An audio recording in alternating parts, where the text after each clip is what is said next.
Ya, jadi memang TVRI membuka seluas-luasnya bagi masyarakat untuk nobar, baik sebagai penyelenggara maupun sebagai penonton. Nah, untuk penyelenggara ini memang ada dua kategori setidak-tidaknya yang bisa kita implementasikan. Yang pertama adalah kategori yang non komersial, ya misalnya katakanlah warung-warung kopi begitu ya, kemudian eh, RT atau RW begitu ya mengadakan nobar. Tentu ini tidak perlu tadi yang Bu Rika sampaikan terkait dengan PNBP, ya tidak perlu katakanlah membayar begitu. Nah, tetapi ada barangkali yang menyelenggarakan nobar yang sifatnya komersial.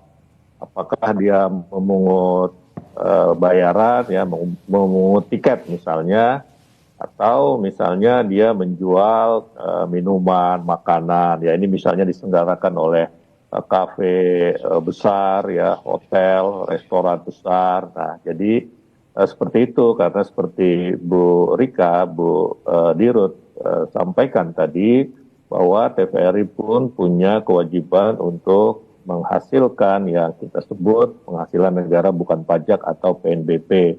Nah, hasil dari tadi nobar yang komersial itu akan kita setorkan kepada negara, ya bukan buat TVRI. Nah, itu mekanisme nobar. Nanti kita akan siapkan semacam link, ya, link pendaftaran, link pemberitahuan bila kita ingin melakukan nonton bareng. Nanti di situ ada panduannya, ya bahkan mungkin satu waktu kita akan mengundang media-media lain yang barangkali akan mengajukan kerjasama dengan TVRI untuk menyelenggarakan nobar. Sudah ada yang datang ke TVRI untuk mengajukan nobar, dan kemudian kita berikan penjelasan yang baik, ya agar nobarnya ini berlangsung juga dengan baik, ya artinya bisa dinikmati seluas-luasnya oleh masyarakat. Prinsipnya